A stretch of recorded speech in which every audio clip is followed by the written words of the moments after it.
Hello, welcome to Cosmic Rescue. I'm Cecily Saylor. I'm the founder of Typewriter Tarot, and this is a show where we talk to creative people about a creative problem they're facing, and we explore it using tarot. Each episode, you'll get to see a tarot reading for our special guest, and you'll get to try the tarot spread that we created on your own to help you deepen, expand, and create more flow and movement in your creative practice. Today, I'm very excited to be talking with my good friend, Sean Petrie, who is the co-founder of Typewriter Rodeo. He is a poet, he's a fiction writer, he is also a teacher of writing at the University of Texas School of Law. He is a lawyer as well, and a really amazing Capricorn that I love talking to and hanging out with. And in this episode, Sean and I talk about a topic that is very near and dear to my heart, the balance between having a stable full-time job with having a creative passion. When is it time to walk away from one and fully invest yourself in the other? So we're going to dive into that topic, which I know is probably on the minds of many people right now. And Sean and I are both Capricorns, so we really love those steady paychecks. We really like to work hard. We really like to talk about being Capricorns, but I promise we don't talk about it the whole episode. We hope you enjoy, and we hope there's something fruitful here for you.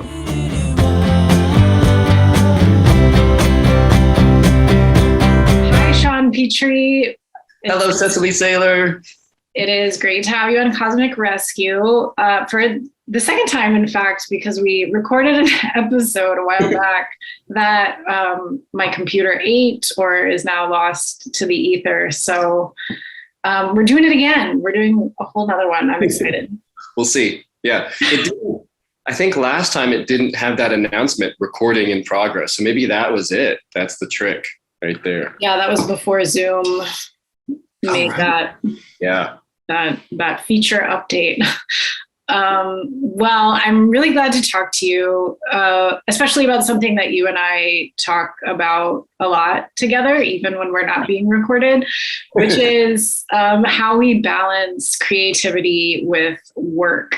And you have a very rich creative life, and you have a very successful work life too. You're a Capricorn like me. I like to make a big fucking deal about being a Capricorn. You have a Capricorn hat, don't you? Or something? I do, yes. Yeah. I bought that in Korea. It says Capricorn Dreaming. Yeah, I love that. I need a Capricorn something. I don't know. Headband. Yeah. Yes, headband. Yes. So Capricorns like us, but also other people can be. This is only for Capricorns, right? Capricorns, yes. No. Tend to be hardworking. They like stability. They like reliable situations in a lot of ways. And I think that factors into our work life. Both you and I have had probably like full-time jobs for years and years and years now. And not always been happy in those full-time jobs, but been with them for quite a while. And so we're going to explore that tension between staying employed, having steady work, and also the creative life that really calls to us that we wish could fully support us. I'm doing a lot of the talking. Why don't you start talking a little bit about first your creative life? Sure. Yeah. Well, I'm excited to be here too. Like, I love this. I love that you do this series and everything with Typewriter Tarot as well. So my creative life or journey or whatever. So I do a few different things or a few different hats. Number one is I write books, fiction for kids, usually like middle school age. So I've got that. And that's actually, I was just realizing like the prints behind me on my wall are like from Ellen Raskin, and one over there is The Westing Game, which is one of my favorite books ever. So it's kind of that age range. I also do poetry. And with that, it's usually typewriter poetry with a group called Typewriter Rodeo. And so we go to different events all over the state, all over the country. And we're hired as like entertainment, and people come up to us when we have our old typewriters. And I say like, hey, what could I write you a poem about? I've actually didn't plan this, but I've got the sign over here because it's falling apart. I'll fix it. But this is on our table. It says free poems, any topic. So people give me a topic and make up a poem on that. And so those two things I've been doing for a while, and both kind of have their own kind of paths that I do, and books that have come out of each of them, and pretty substantial things. So those are the two big paths or rivers or whatever of my creative life. And let's talk a little bit about your work life and what that entails and what that has looked like over the past couple decades, I guess. Yeah. And I mean, it's kind of like, it's not that those aren't work, but often I don't treat them maybe that way. And definitely the level of income isn't the same as my other job, which is teaching at the law school at the University of Texas. So I teach legal writing and research, which is hopefully very different than the poetry and the writing for kids. And I've been doing that for, 14 years, I think. So it's been a long time. And then before that, I practiced law as an attorney for a little while as well. So there's sort of the attorney legal side of my career. And that, as you might expect, brings in a lot more money. And, able to support myself and buy nice prints, or at least make them and put on the wall there and those kind of things. So have some good coffee, that kind of stuff. So yeah, there's, that's three big things to balance, I think. Yeah, it's kind of amazing to me. The output you have and the perseverance you have on the creative side, you've written a series of chapter books, and they're about a young boy who's a daredevil. Yeah, these just came out. Yeah, Jett Ryder, and there's four of them. He's a little dirt bike daredevil kid. Does stunts at the Space Needle, over the spot where the Titanic went down, Mount Etna, and what's the other one? Oh yeah, Niagara Falls. So yeah, these are all, they just came out a couple weeks ago. Yeah. So you wrote four of them as a set. You also you work with a company that kind of a publishing company that puts out these short series of books, and there's some operations like that where writers just get an assignment to kind of make this book, and here's the plot or whatever. But you have a little more freedom in this project, and you've chosen all of the interesting, exciting sites where Jett Ryder does his cool stunts. Yeah. And I've told you before, I was if I was a 9-year-old boy, I think that would be one of I'd be the Titanic. Yes. Oh yeah. It was so fun to do those. Yeah. Yeah. So not only writing fiction, but also creating poetry spontaneously, and the emotional effort, I think, that goes into creating those poems, because people come up to you and they're my dog died, or I'm missing my, I just went through a divorce, or whatever the case may be. And you're channeling, they're not all really heavy, but you're channeling some compassion and emotion on their behalf. Yeah. And then, yeah. And you've got a series on poetry series on trees in the Seattle area that involves history. So there's just so much range in your creative work. And I know you because you started teaching for a creative writing program here in Austin for kids. So you're also an incredible teacher of creative writing. And then having that alongside a very skilled and trained legal mind. And I think you also told me at one point, when you were an attorney, you were not doing the most morally beautiful kind of law. And it's interesting, how much you've shifted over, your career in that way. Yeah. I don't even know what is morally beautiful practice of law. But it wasn't what I was doing. Not necessarily. So I was doing litigation, like big corporate litigation, which paid well, and I was good at it. But yeah, there was some things lacking. And I remember one time, like I was working nonstop on this case early on, and the client was in, I believe, Delaware, and they came into town. I was in Austin, and they were all going out to lunch. And I was like, hey, can I go with you guys? And my supervisor's like, no, Sean, you're the one who's like working the most on this case. And we think if you actually meet the client, you won't like them and want to keep working on the case. And I was like, oh, all right. So that was a bit your desk. Yeah. Keep your head down and don't. Yeah. So, but yeah, I mean, so there's that, and there's this other stuff, and like you said, like the poetry and the poetry books that I do are really cool, and those connections with those people. Yeah, I mean, it's just that it's always a one-on-one deal, but I've found that's so meaningful. Like that is meaning for most people, is like doing those one-on-one connections like that. So being able to do that is great.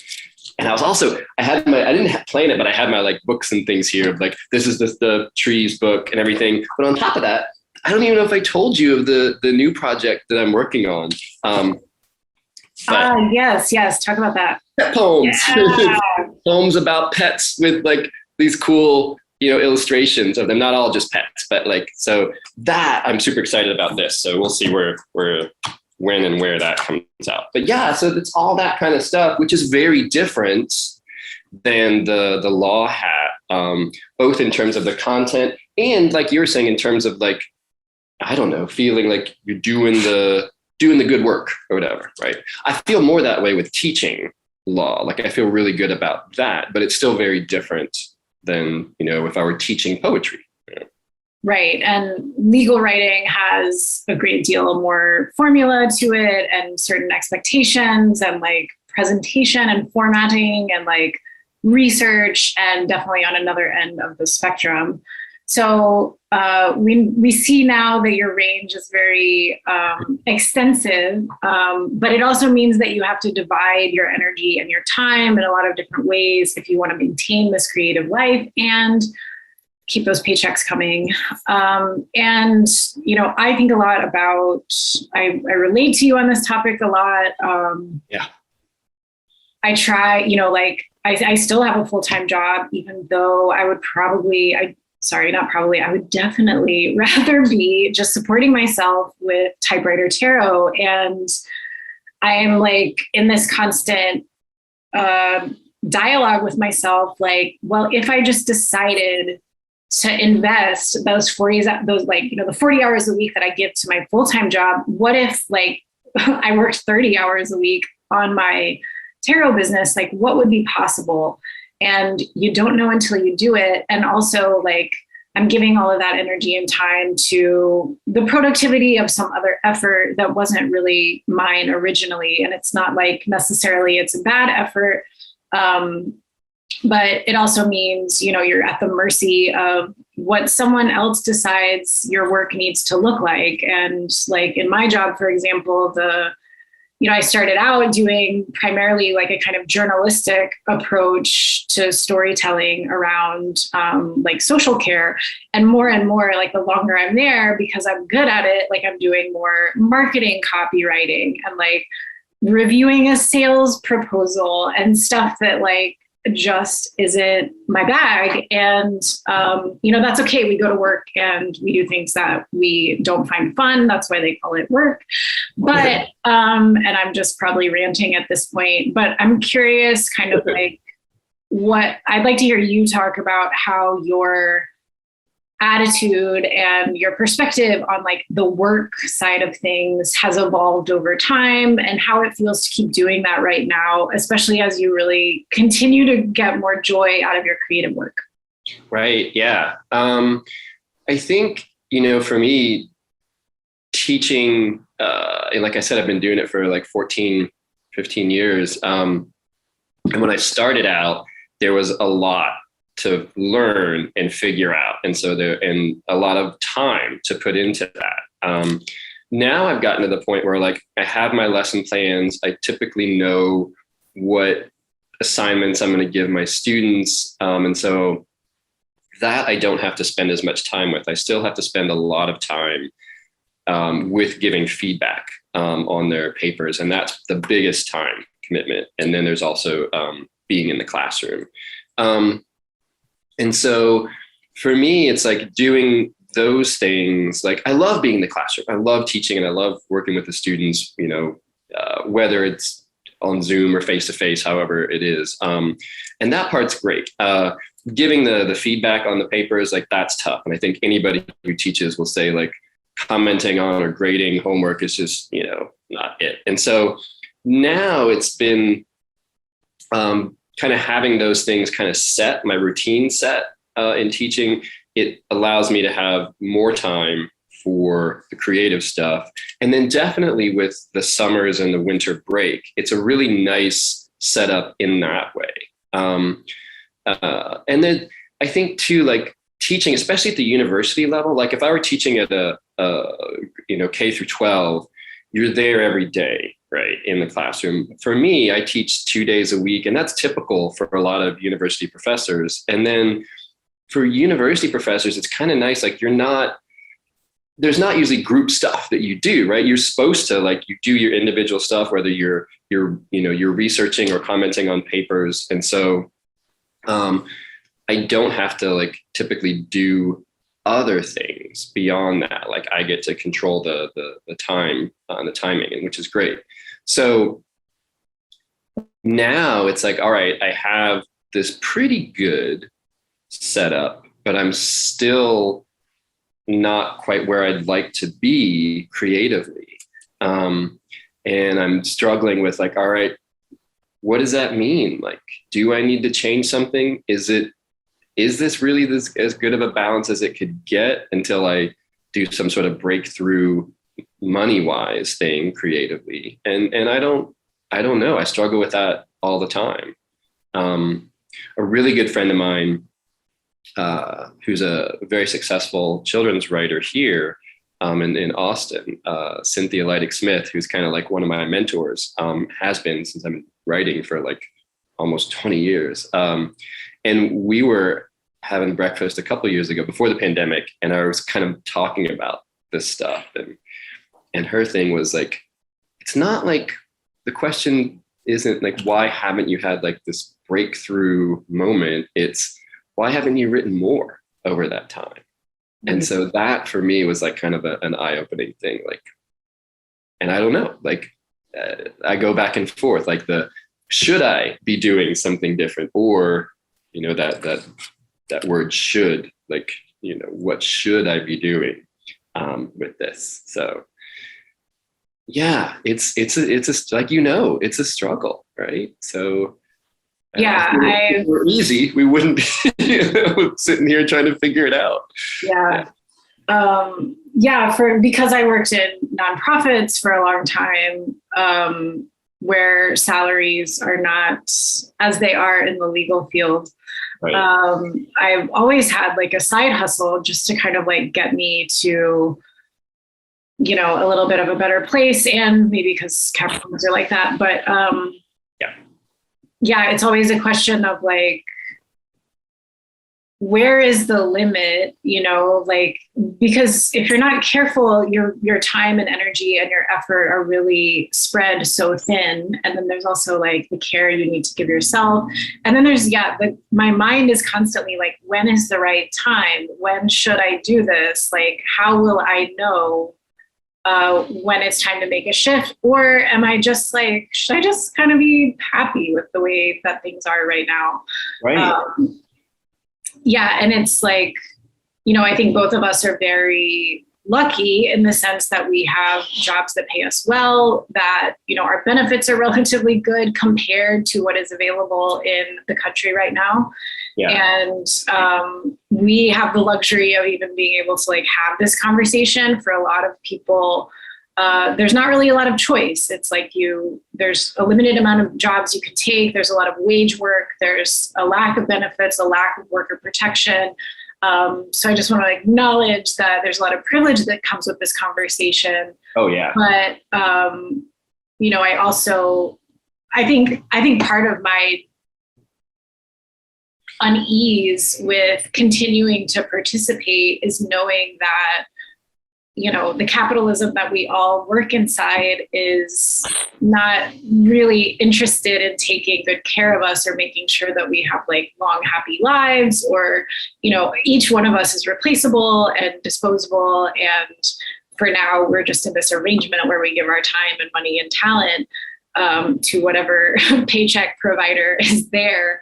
And hopefully we get some satisfaction out of our job or find some meaning in it or have great relationships with our coworkers and kind of take the joy where we can find it, but continue to dream about like what working on our terms would look like if we gave ourselves that freedom, or if that freedom were available. Yeah. So, and I also feel like when you said like giving your time and effort and your talents to like, you know, corporate world or the man or whatever it is too. I think one of my struggles too is, I don't know if it's a talent, but like, I think especially as you get older, like if you're in your 40s or your late 40s or whatever, like you realize like you have certain things to offer and certain gifts, right? And I never would have picked poetry for people as a gift, but I think I do have that to offer. And so I don't want to sort of waste that or not share that. And I think you probably have the same thing. Like you have that with Typewriter Tarot and other things you do. And it's like, it's easier when you're younger and you're like, I'll do that a little bit later, right? But now it's like, all right, if I'm not going to start really sharing that gift now, like when is it going to happen? yeah. And I think as we get older, we start to feel more confidence in those gifts. Like we've practiced them over a period of time in different contexts. We've come to see the impact that those gifts can have on other people. And like you say, yes, like when I give a tarot reading to someone and see that they're walking away from that hour with like feeling a little bit lighter, feeling more possibility, feeling like they have a direction that they can go in that feels good for them, like that is invaluable. Like that is worth more than the money I get paid for it. And what if I could be helping more people do that every week than then I am able to under this current arrangement. So, and I think too, as we get older, it's like, well, how much longer do I need to be working like this in order to achieve a place where I can like enjoy my life more fully? This like, I dream of retirement or whatever, which is very real for very wealthy people. And there's certainly like more people in America who can retire early for becoming like an Instagram celebrity or whatever. But well, I also think like the whole idea of retirement is kind of built into this, the system that is pushed on us, right? So you're supposed to work and work and work and then retire and then enjoy it all. I'm like, I don't really want to retire. The things that I do, like writing and poetry and stuff, like I would love to do those until I drop over, right? I see people who have retired and they're like, I don't know what to do now, or now I'm going to follow my passion. I'm like, I don't want to wait until that long. And so it works really well for the system that we have set up for people to do this like cog in the wheel thing and then get this reward at the end. But oftentimes that reward is really built up to be something that like is not as satisfying as you would think. Yeah. And it seems to, as you say that, like it really parallels like this religious concept of like heaven.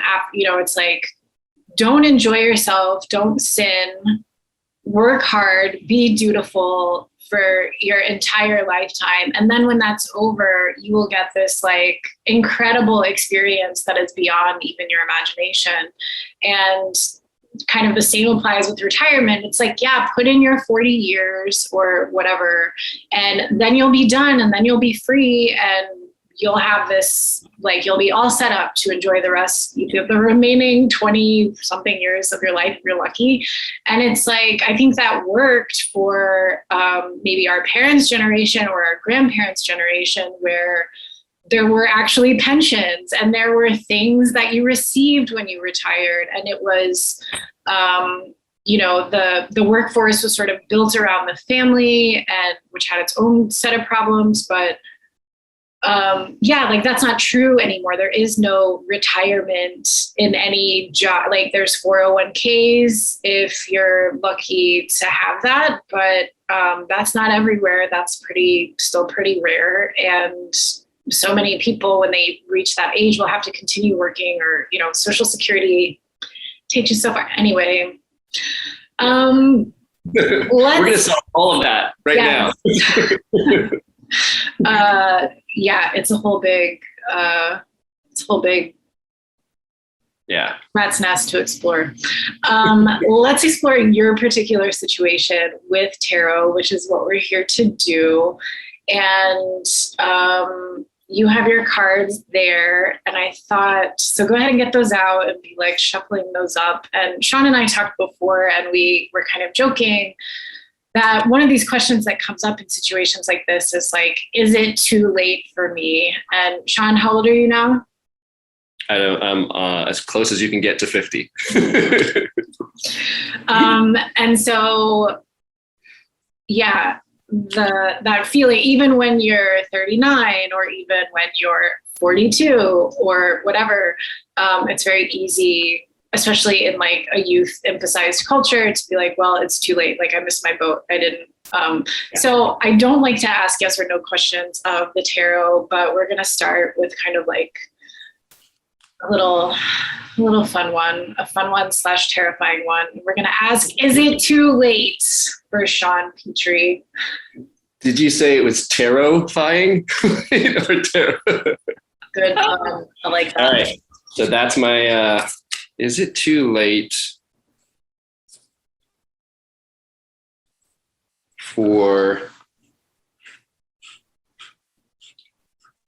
I don't even know what too late for the creative, like, switch or leap. The creative leap sounds like a good thing to, And it's funny because like you're already doing it.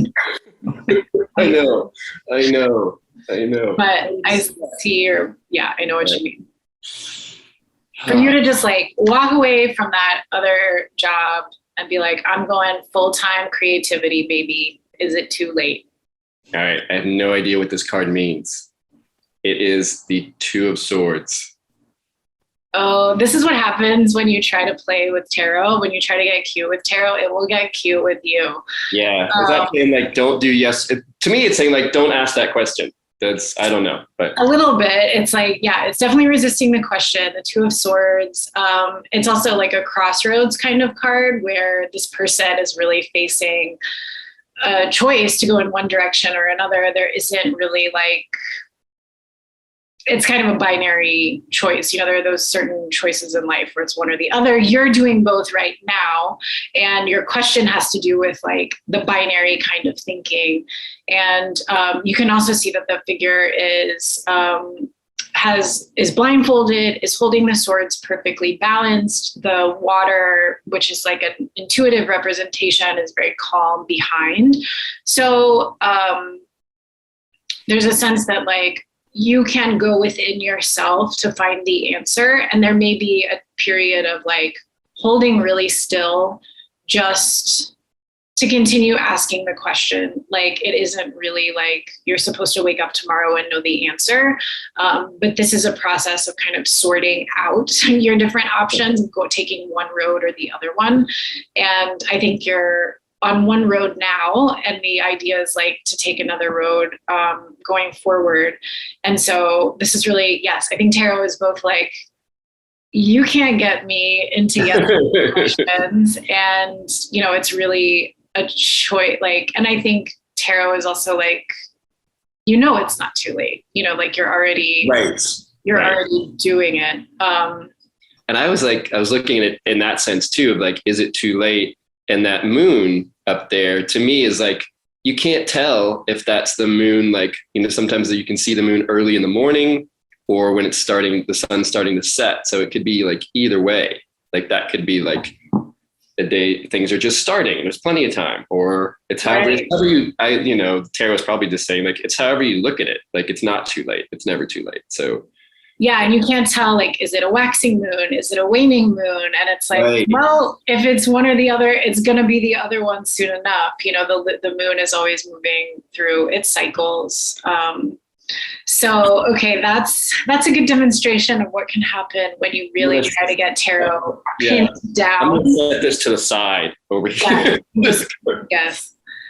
That So was like when we did this before, I believe, like we had the 3 cards, and then we were like, let's do one more, and we kind of, it was like we could almost feel it, like, well, I remember we shouldn't do one more, and it was the Tower card. It was like tarot saying like, F you for asking the 4th question. yeah, it's like, I already gave you the information, dude. Right. Okay, so these are the questions that we came up with. This is a 4-card spread. And the first question is, what can I do to devote more time and energy to the creative side of things? All right.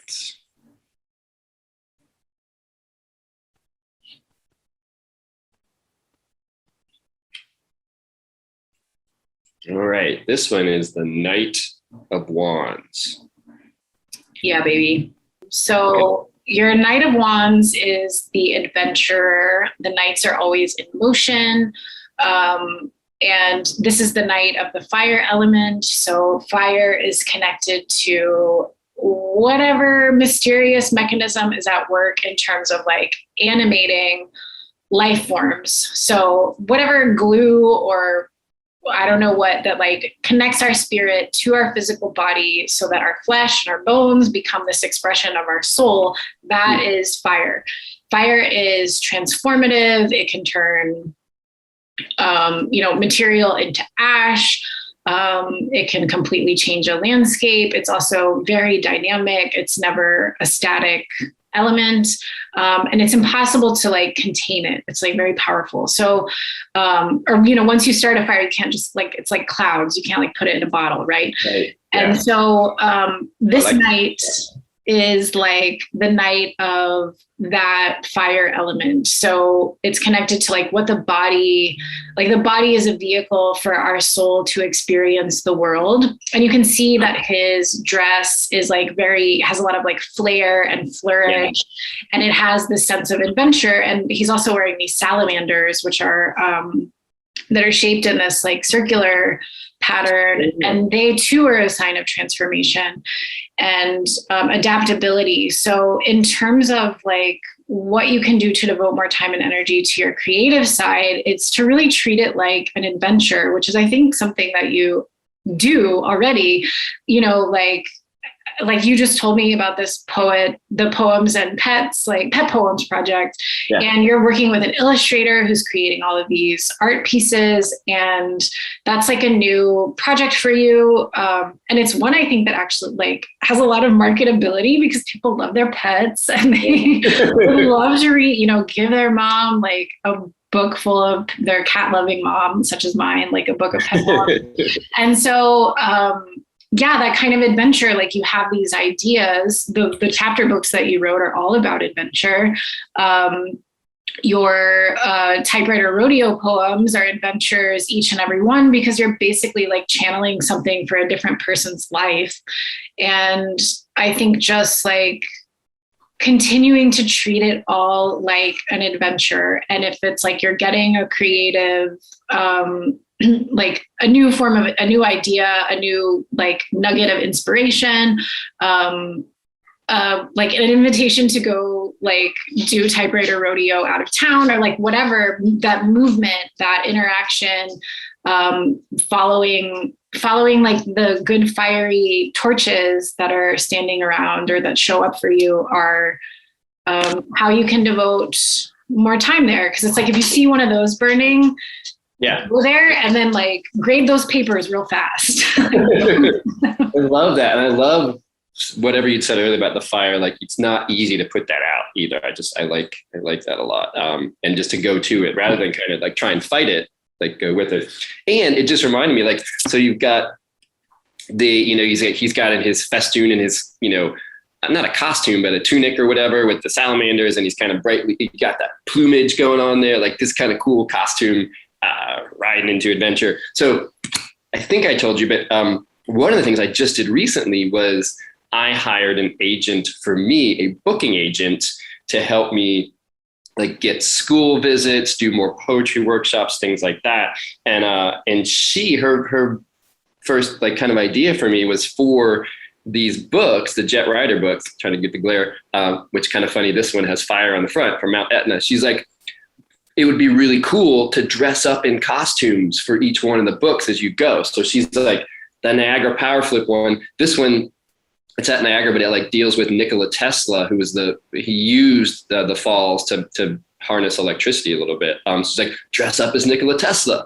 And like, this one is at, the Titanic. She's like, dress up as the captain of the Titanic. And then this one, she was like, dress up as somebody Italian with volcano ash. I'm like, maybe we'll work on that. Yeah, something like that. Yeah. But yeah, like dressing up in costumes for these was the idea. Like, his kids would love that in these school visits, and I would love doing that. So that seems to like really fit with like, and that to me, hiring her, which was just like this last week or two, like, is a step towards like, all right, doing more creatively, and how can I make that actually more of an income source too? Yeah. And I like that you were willing to make that investment in this pursuit. I think that's another struggle we have, where it's like,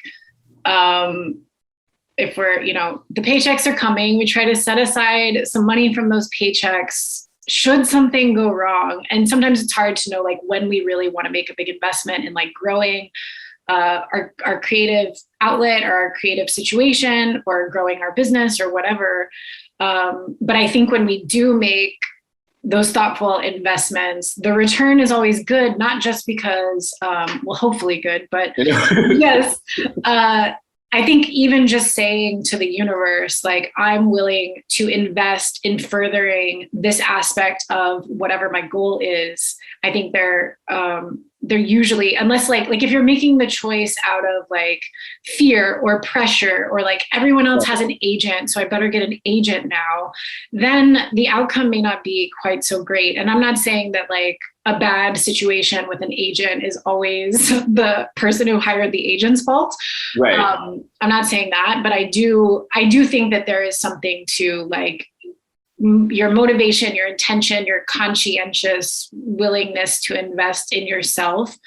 That can often bring really good results, because you're signaling to all the other energies out there that like this matters to you, and you're willing to like put some more skin in the game. Yeah. And not to like even be too practical about it, but like when this happened, so it was a week ago that I did this, and the actual contract has like, all right, here's a limit of how much, there's different aspects of it, but one is like paying to have her go and find new things for me. And so there's a limit on that in the contract. Like, I'll pay this much, up to this much per month on that. Mm-hmm. And then we did it. And then the next day I was like, this is something I really want to do. And so I just sent her a message. I'm like, I can double that for right now. And so it's like, I'm not going to put the numbers on there, but it's actually like, it's making an investment up front on, let's see what happens with that. So yeah. And I like how that literally sends you into different environments where you can interact with more people. And I think that's as you've already said, that's such a big part of your creative. It's not just making the poems, and it's not just writing the books. It's about engaging with people around what you're creating, and how you create so that other people are engaged and benefiting from it. And so, someone who's going to like book you to go to different places to talk about like these really cool spots. And there's also history and science in your books that are perfect for school settings. So it really you can make what you want with that. So that is cool. A much more direct and supportive answer than Two of Swords. Okay, so then we wanted to ask what work is doing for you now. So kind of shifting to the other side. As long as you're going to continue to keep working, I think it's important that we either find some value in it, that we know why we're doing it, not just because like we absolutely have to. And because then so much of your day is like, well, I have to do this, I have to do this, I don't want to do this, I have to do this. Right. But in theory, there is some other value in the work for you. So let's just ask that question and see what happens. What is work doing for me right now? And for me, that work is the law teaching. Yes. Yeah. So what is that doing for me? Yes. Interesting. Wow. You got another knight. Oh. Knight of Cups. Yes. Yeah. So where the Knight of Wands is being guided by fire, the Knight of Cups is being guided by his heart. And that's what the cups represent, or feeling and emotion.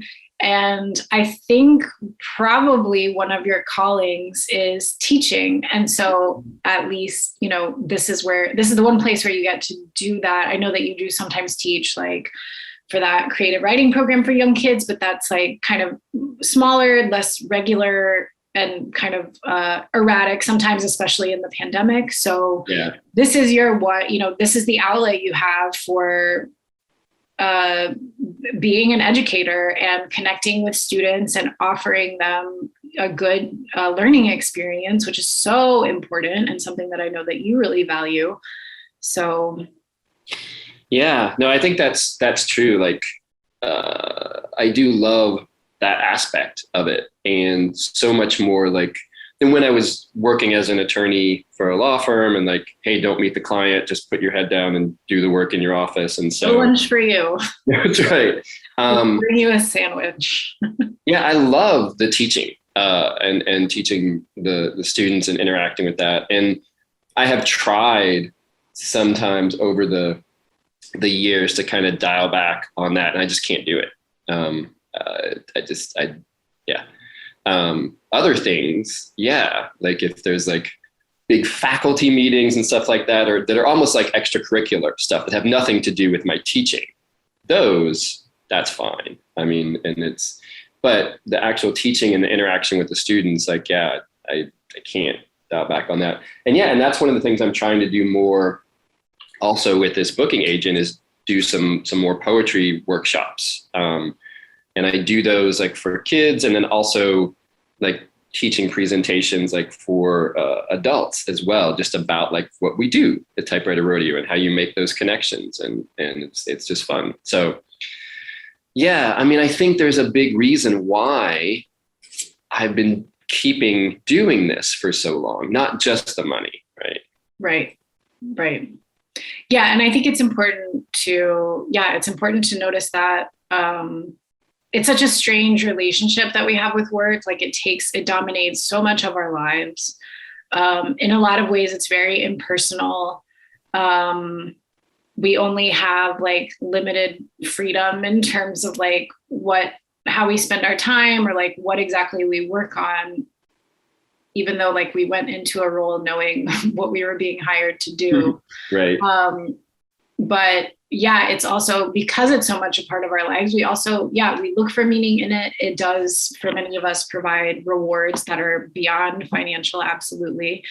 And it's really nice that you have these like two knights on either side. That shows a lot of balance, almost like two of swords. Those swords are like perfectly even. Oh, yeah. I don't know if I can see if I can do that. Yeah. How about that? Oh, nice. There's your whole dilemma, Sean. Right. Oh, that's it. All right. Okay. Well, we have two more cards to go. And the next one is what I'm doing to support my creativity working, which is also another yes or no question. So I'll be curious to see. Yeah. Let's say like, what about what I'm doing is working? Got it. Okay. Better question.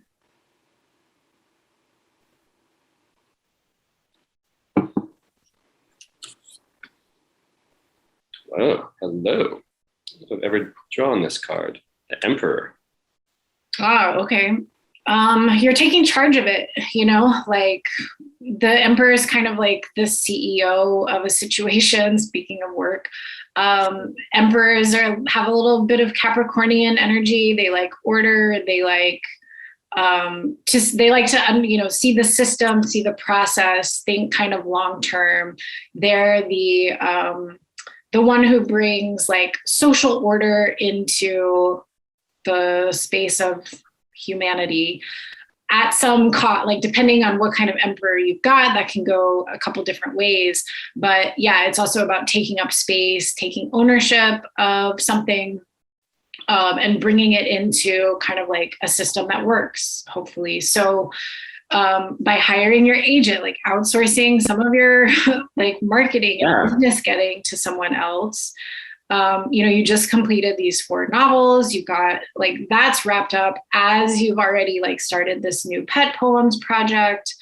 And then Typewriter Rodeo kind of like runs along in the background. You've been doing that for several years at this point. And so I think this card is really congratulating you on, it's not as haphazard or like fumbly as it may feel. Your Capricorn-ness is bringing a lot of like decisiveness and discernment and good decision making to growing this part of your life. I like that. Yeah. I mean, it seems to me too, to line up with, okay, I recently made this decision to hire this agent. So that is almost like a taking charge CEO decision of my creative career.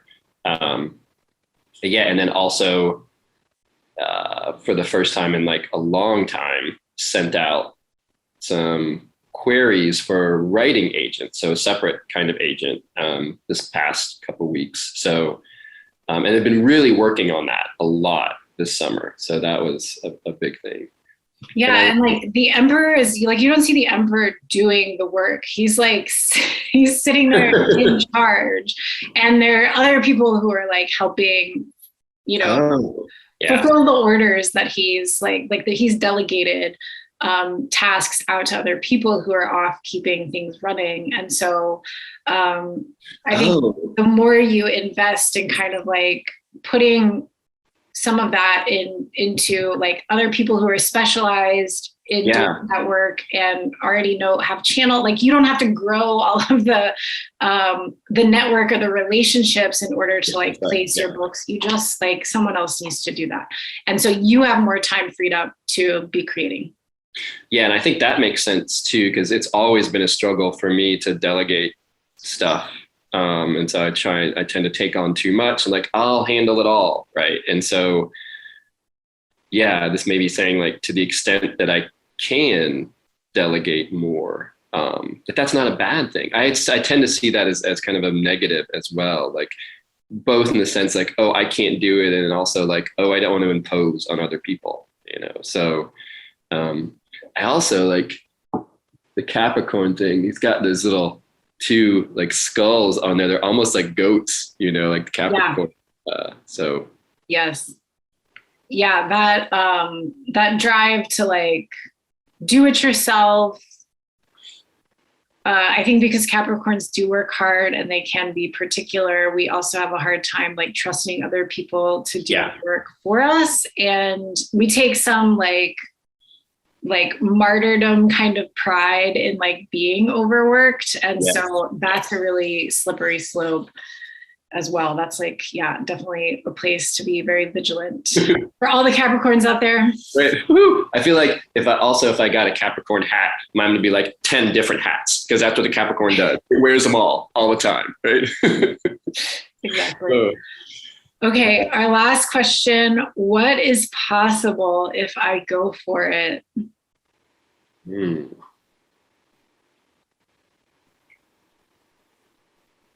Ooh, hello. And now we've got the Queen of Wands here. Yeah, baby. All right. So interesting. Okay. You got these 2 knights that are like work side, creative side.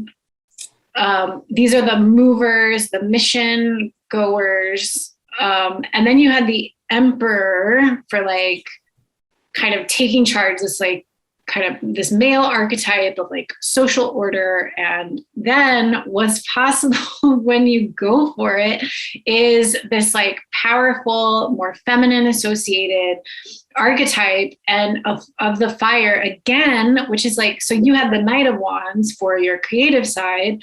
And then you have Queen of Wands, which is like, it goes page, knight, then queen. Mm-hmm. And so this is like a further leveling up from the knight, for one thing, and also someone on a throne who's like got some time and space to enjoy themselves.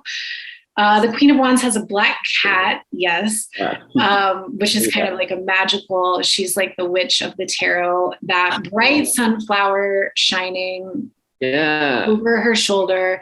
And the Queen of Wands is really this like, I feel like it captures so much of your spirit, like all around. So the Queen of Wands can do many different things well, and not just sunflower right there.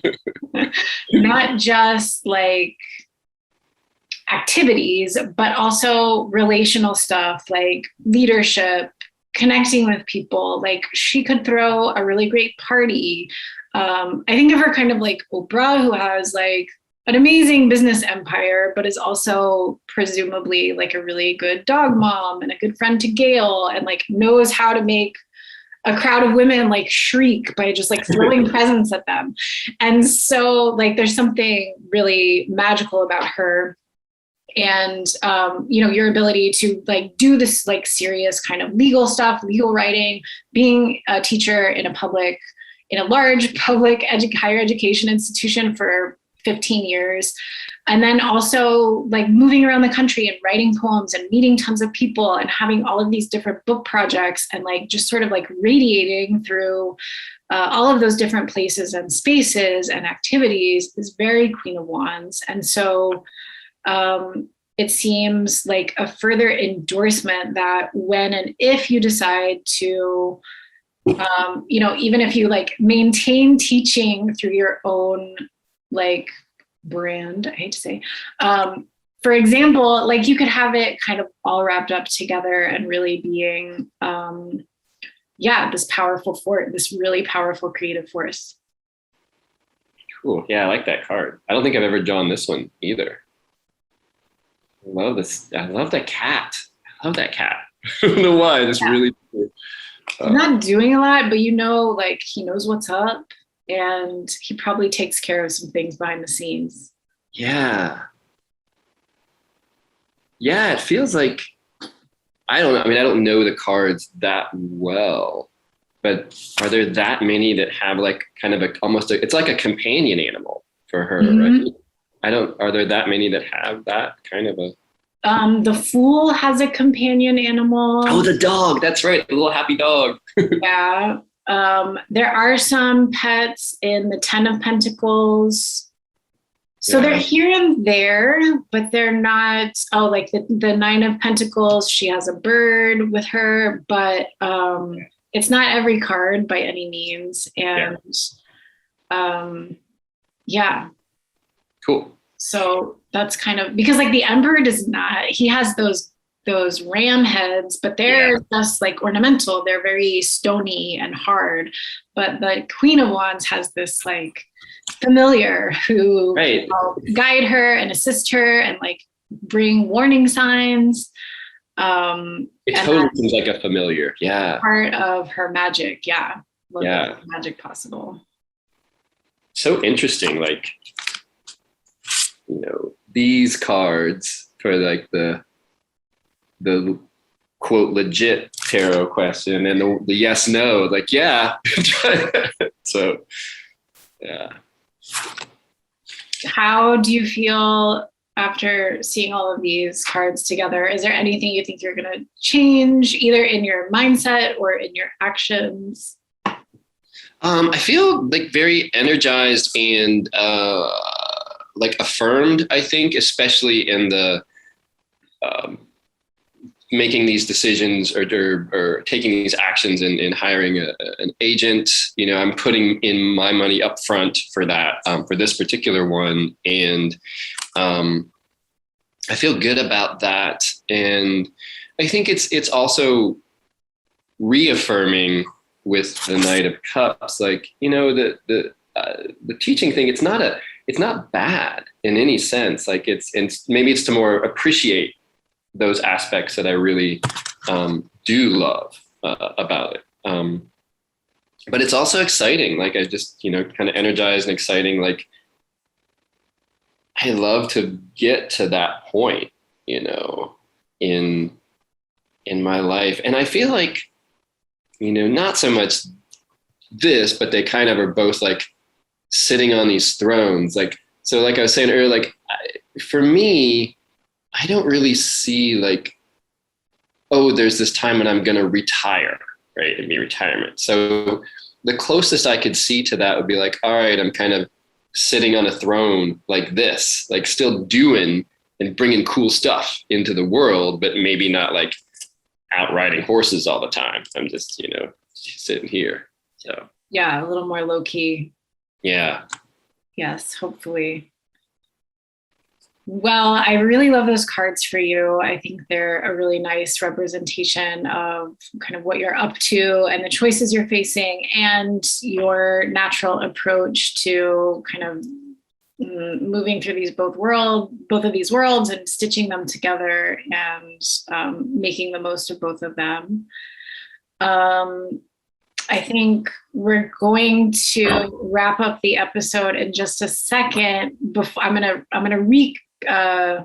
recap the tarot spread, but I want to let everyone know that we share a bonus cut with our members, and Sean is going to tell a story about how through Typewriter Rodeo he met Sharon Stone.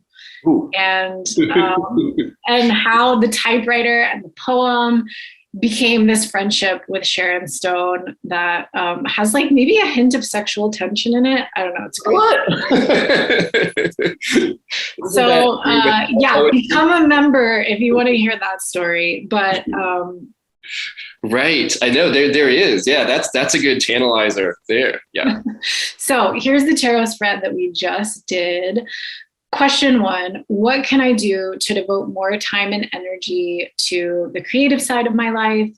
Question 2, what is work doing for me now? Question 3, is what I'm doing to support my creativity working?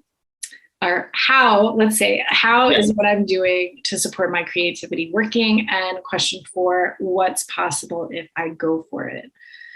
So, Sean, thank you so much for sharing your creative conundrum with us and doing this tarot spread with me. Thank you. Where can we get your books? Can we go to seanpetrie.com and find them? Yeah, seanpetrie.com. They're all on there. So, yep, all of them. Okay. Yeah. Awesome. Everyone, go there and go to Typewriter Tarot, become a member to hear this sexy Sharon Stone story. It's so built up now. I love it. Thank you, Sean. Well, thank you, Cecily. Thank you for watching Cosmic Rescue. We're very happy to have you here. And we'd love to see more of you. You can find us on our website at typewritertarot.com. We offer one-on-one readings. We have classes and events and retreats. We have a membership program to help you deepen your tarot practice. And of course, Cosmic Rescue is a way for you to do that as well. We encourage you to try the spread that you saw today, see what comes up, and feel free to reach out if you have questions about the messages that come through. Thanks for being with us, and we hope to see you again.